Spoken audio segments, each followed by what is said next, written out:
Sunt produsul muzei mele. N-are rost să aplaudați. Praf inert din cozi de stele. Mai bine mă condamnați. Am răpit privirea, gândul din sufletul ce-l iubesc și v-am împletit cuvântul, încercând să vă hrănesc. Condamnați-mă pe viață, biciuiți-mă în neștire.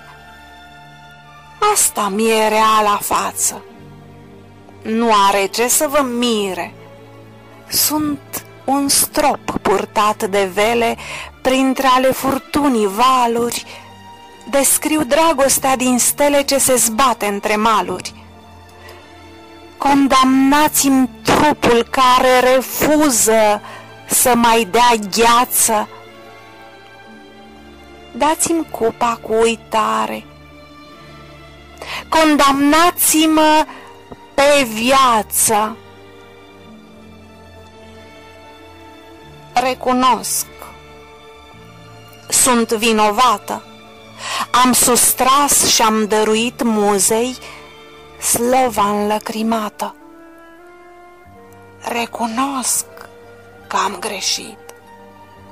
Sunt numai produsul muzei. N-am să vă cerșesc clemență, ochii lui, seninul frunzei, mi-a turnat în vers esență.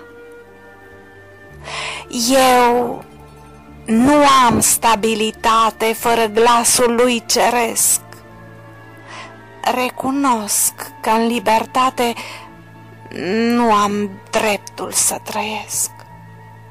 Voi, ce nu știți ce înseamnă să iubiți cu adevărat, sufletul nu vă îndeamnă să mă loviți neîncetat?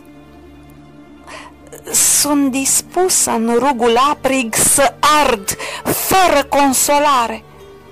Nu voi plânge, n-am să strig, biciuiți în continuare.